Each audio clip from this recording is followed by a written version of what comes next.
Hello everyone, welcome to the series of 10 minutes geographical concepts. Friends, आज हमारा जो concept है जो हम डिस्कस करने वाले हैं ज्योग्राफी सीरीज में वो होगा सिस्मिक वेव्स के बारे में। आपने सिस्मिक वेव के बारे में तो वैसे भी पहले सुना होगा। कब सुना होगा? जब हम अर्थ के इंटीरियर के बारे में बात करते हैं, जब हम अर्थ के इंटीरियर को अंडरस्टैंड करते हैं, at the time we talked about seismic waves. तो चलिए अंडरस्टैंड करते हैं, समझते हैं कि एग्जैक्टली सिस्मिक वेव्स क्या होती हैं, कैसे हमारे लिए यूजफुल हैं और कहां पे हम अपनी जनरल लाइफ के अंदर सिस्मिक वेव्स का यूटिलाइजेशन करते हैं। यूटिलाइजेशन जनरल लाइफ में तो नहीं, लेकिन आपके एग्जाम के पर्सपेक्टिव से जरूर 100% हम इसके अंदर डिस्कशन करने वाले हैं, जो आपको एग्जाम के लिए काफी हद तक नॉलेज देने वाला है। आपको पता होगा ज्योग्राफी 10 मिनट का मतलब है कि हम 10-10 मिनट के अंदर छोटे छोटे कॉन्सेप्ट को बड़े अच्छे तरीके से डिस्कस करेंगे, ताकि आपको कभी भी किसी कॉन्सेप्ट में ज्योग्राफी के प्रॉब्लम ना आए। चलिए बात करते हैं। ठीक है, सबसे पहले सवाल आता है अर्थ के इंटीरियर के बारे में। यू नो वेरी वेल कि जब अर्थ के इंटीरियर की बात करते हैं तो earth have 3 layers, that is crust है आपके पास में, मेंटल है आपके पास में और कोर है। ठीक है, पहली जो आउटर लेयर है आपकी अर्थ की वो होती है क्रस्ट, दूसरी जो लेयर होती है वो होती है मेंटल और थर्ड लेयर आपके पास में है कोर। बट आप हैरान हो जाएंगे जान के कि sir exactly how we get to know कि ये क्रस्ट है, ये मेंटल है, ये कोर है। हमें आखिर पता कैसे लगा कि क्रस्ट वाला पार्ट कौन सा है, मेंटल वाला पार्ट कौन सा है और कोर वाला पार्ट जो है वो कौन सा है? इसके बारे में आप definitely you can ask a question, definitely you can ask for the solution. लेकिन मेरे पास इसके लिए आपका जो जवाब है वो ये है, जो कि हमने कल भी डिस्कस किया था, कि अर्थ के इंटीरियर के बारे में अगर मुझे जानना है तो I have 2 type of resources, that is the direct sources and the indirect sources. Direct का मतलब ये होगा कि कोई ऐसा मटेरियल जो मेरे हाथ में है, मैं उसको चेकआउट करूंगा, उसको स्टडी करूंगा, उसको रीड करूंगा और उसके बारे में मैं बताऊंगा कि अर्थ की कंपोजिशन कुछ ऐसी है, इंटीरियर में कुछ ऐसा देखने को मिल जाएगा।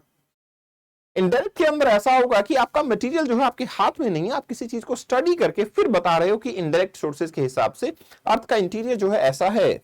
जैसे कि डायरेक्ट का एग्जांपल मैं बोलूं अगर आपको, तो वी कैन से कि वोल्केनिक इरप्शन। ठीक है, वोल्केनिक इरप्शन हुआ, आपने देखा कि लावा जो है मोल्टन फॉर्म में बाहर आया है। अब लावा जब once coming in the molten form, what does it mean?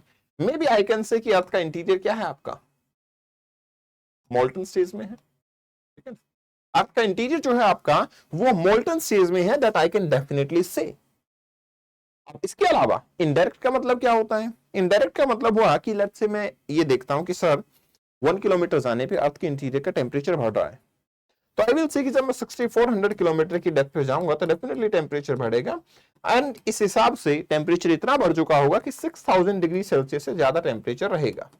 और अगर इतना टेम्परेचर रहेगा तो आई कैन मेक श्योर कि यहाँ पे क्या हो गया, मेल्टिंग होगी, मेल्टिंग विल बी देयर। तो ये सिचुएशन इनडायरेक्ट सोर्सेज की हुई, क्योंकि इनडायरेक्टली नॉलेज को यूज किया और कंक्लूजन निकल गया। तो डायरेक्ट के कुछ एग्जांपल हैं, जैसे माइनिंग एंड ड्रिलिंग है, वोल्केनिज्म है, सरफेस रॉक्स हैं। इनडायरेक्ट के भी कुछ एग्जांपल हैं, जिनमें से सबसे इंपॉर्टेंट एग्जांपल है सिस्मिक नॉलेज। जी हाँ, सिस्मिक नॉलेज। अब सवाल आता है कि सर ये सिस्मिक नॉलेज क्या होती है, क्योंकि ये सारे जो इनडायरेक्ट सोर्सेज है ना, ये फेल हो जाते हैं, एक ही सोर्स बचता है और वो बचता है आपका सिस्मिक नॉलेज। अगर आपको सिस्मिक नॉलेज है तो आप अर्थ के इंटीरियर के बारे में बड़े बेहतरीन तरीके से एक्सप्लेन कर सकते हैं। लेकिन अगर आपके पास में सिस्मिक नॉलेज नहीं है तो आप अर्थ के इंटीरियर के बारे में बिल्कुल भी नहीं जान सकते। You may be thinking, sir ऐसा क्या है सिस्मिक नॉलेज में कि मैं अर्थ के इंटीरियर के बारे में जान ही नहीं सकता, समझ ही नहीं सकता विदाउट सिस्मिक नॉलेज? तो लेट्स अंडरस्टैंड, एक्चुअली यहीं पे आपकी सिस्मिक वेव स्टार्ट होती है। देखो, आप सबको पता है अर्थ के इंटीरियर के अंदर काफी ज्यादा एनर्जी है, जियोथर्मल एनर्जी है, वोल्केनिक एनर्जी है, आपका स्ट्रेस है।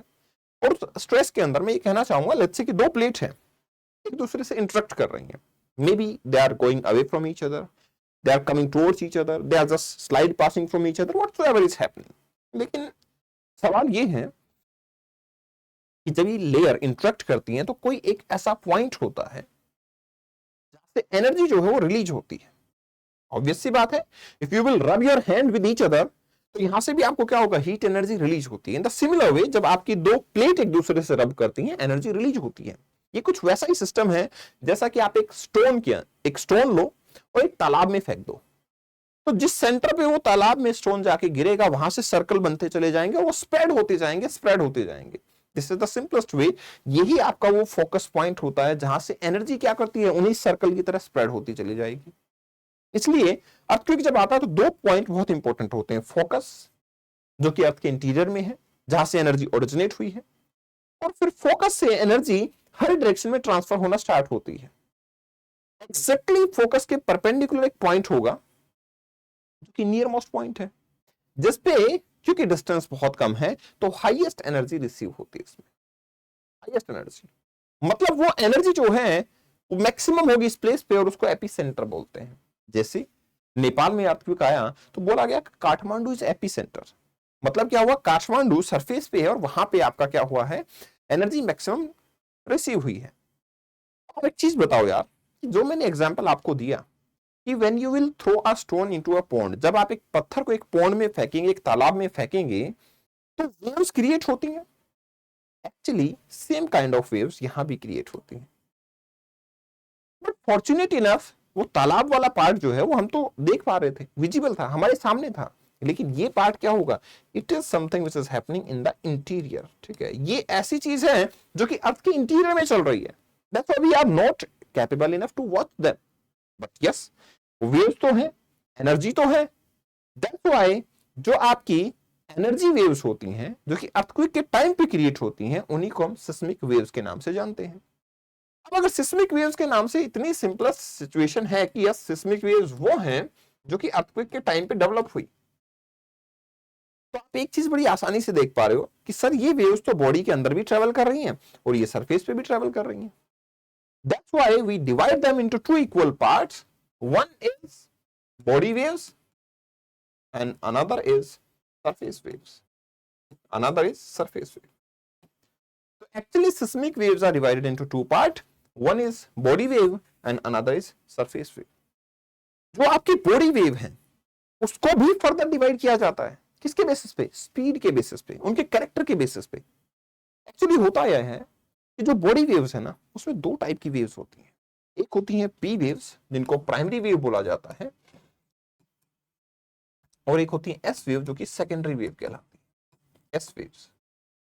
अब आप नाम से ही समझ गए होंगे कि मैंने बोला स्पीड के अंदर डिफरेंस है इसलिए हम वेव्स को डिवाइड कर रहे हैं। पी वेव प्राइमरी वेव है, प्राइमरी का मतलब तो पहले पहुंचने वाली, पहले पहुंचने वाली मतलब ये वो वेव होंगी जिनकी स्पीड क्या होती है, हाई, हाई स्पीड। और ये वो वेव होती है सेकेंडरी वेव जो है वो वेव होंगी जो सेकेंड टाइम पहुंचेंगी, मतलब दे आर कंपैरेटिवली स्लो। अब एक इंपॉर्टेंट चीज और भी होती है, क्या, ये जो पी वेव्स हैं they have a property that they can travel through solid, liquid and gas, मतलब तीनों मीडियम से ट्रेवल कर सकती हैं, सॉलिड से, लिक्विड से, गैस से, तीनों मीडियम से ट्रेवल कर सकती हैं। But when it comes to secondary wave, तो secondary waves are unable to travel to all the medium, it can only travel through solid. अगर भूल जाओगे तो एस फॉर सॉलिड याद रखना। And when it comes to the surface wave, तो ये wave जो आपकी बॉडी वेव है, when they reach to the surface, they are also fragmented into two parts, that is a relic wave and love waves. Love waves and relic. अब सवाल क्या आता है कि सर ये जो लव वेव और रेलिक वेव है क्या ये भी सेम काइंड की होती हैं? Actually no. अगर सेम ही काइंड की होती तो हम उनको दो पार्ट में डिवाइड क्यों ही करते हैं? देखिए प्रॉब्लम क्या है, जो वेव्स के फ्लो करने का तरीका होता है, वेव्स के मूव करने का जो तरीका होता है वो बहुत डिफरेंट होता है। कैसे? जैसे देखो अभी मैं आपसे कुछ बहुत बात कर रहा हूं, बोल रहा हूं मैं, तो एक्चुअली ये साउंड आप तक कैसे पहुंच पा रहा है? मैंने जैसे ही कुछ बोला तो मैंने एनर्जी ट्रांसफर की, जो सराउंडिंग एयर पार्टिकल थे उनको एनर्जी मिली, दे गेट कंप्रेस्ड। जैसे ही कंप्रेशन हुआ तो प्रेशर बढ़ गया, फिर कंप्रेशन से आगे फिर से वो कंप्रेशन आगे एनर्जी ट्रांसफर करेगा, फिर उससे आगे एनर्जी ट्रांसफर करेगा। जब लगातार एनर्जी का मूवमेंट चलता जाए in the same direction in which the wave is moving, उसको लॉन्गिट्यूडनल वेव्स बोलते हैं। अगर एनर्जी का ट्रांसफर किसी और डायरेक्शन में हो रहा है और वेव किसी और डायरेक्शन में ट्रेवल कर रही है तो वो आपकी क्या कहलाती है? Transverse wave. ट्रांसवर्स का एग्जांपल कि आप एक रोप लो और रोप को आपने ऐसे जर्क किया, एक झटका लगाया, तो आप देखोगे क्या कि रोप इस तरीके से चलेगी, राइट? वेव्स का मोशन अपवर्ड एंड डाउनवर्ड है, लेकिन आपने एनर्जी जो ट्रांसफर की इस पॉइंट से इस पॉइंट पर पहुंचेगी, मतलब एनर्जी की डायरेक्शन ये है। लेकिन जब साउंड वेव की बात करते हैं तो कंप्रेशन भी ऐसे ही है, रेयरफेक्शन भी ऐसे ही, और एनर्जी भी इधर ही मूव कर रही है। लॉन्गिट्यूडनल वेव्स एंड आपकी ट्रांसवर्स वेव्स, ट्रांसवर्स जो है वो परपेंडिकुलर। तो सेम सिनेरियो यहाँ पे भी डिफरेंस आता है, that's why we use to differentiate them. तो if you want to see, तो यहाँ देखो प्राइमरी वेव कैसे ट्रेवल करती है, primary are longitudinal wave. Similarly love wave जो है आपकी, वो कैसे ट्रेवल करती है, वो आपकी अगेन लॉन्गिट्यूडनल वेव्स हैं। लेकिन रेलिक वेव्स और सेकेंडरी वेव ये दोनों ही क्या है, ट्रांसवर्स इन नेचर है, इसलिए वो इस तरीके से ट्रेवल करती है। This is the way by which they just move on. ये तरीका है जिसके थ्रू ये क्या करती हैं, चलती रहती हैं। This is the simplest task जो मैं समझ सकता हूं। अब इनसे प्रॉब्लम क्या आती है, प्रॉब्लम ये आई कि ये जो वेव्स हैं आपकी, स्पेसिफिकली बॉडी वेव की मैं बात कर रहा हूं, वो अपना एक शेडो रीजन बनाती हैं। You may be shocked, sir shadow reason ये कैसे बन सकता है? तो actually let's come and let's understand the concept behind shadow. देखिए शैडो का मतलब क्या होता है, जैसे मेरी शैडो है, उसका मतलब क्या है, मे बी सामने से लाइट आ रही होगी, मैंने उस लाइट को ब्लॉक किया, that's why light was unable to reach behind my back and that's why it is become a shadow.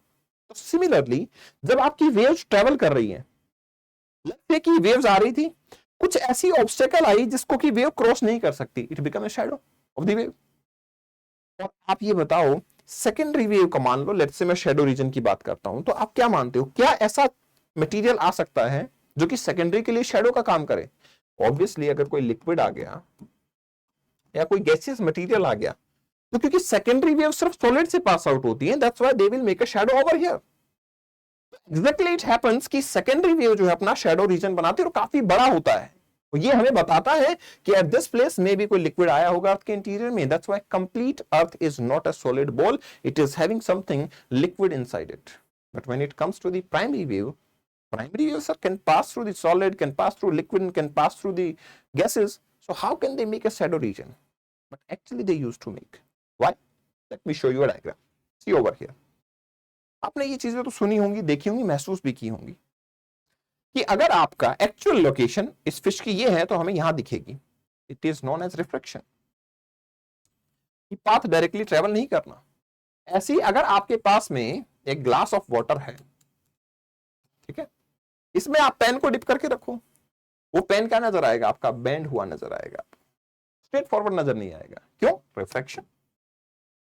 Similar concept अगर मैं इस पे इंप्लीमेंट करूं तो मुझे क्या पता लगता है, लेट्स से सॉलिड से अगर आपकी प्राइमरी वेव लिक्विड में जा रही है, तो यू डोंट थिंक सो कि रिफ्लेक्शन यहां भी होना चाहिए, जो पाथ स्ट्रेट था वो बेंड हो जाना चाहिए। और जब बेंड होगा तो कुछ पैचेस ऐसे मिलेंगे जिसमें कि आपका प्राइमरी वेव का शैडो रीजन बन जाता है, मतलब प्राइमरी वेव वहां पे नहीं पहुंचती है, That's why it become a shadow region।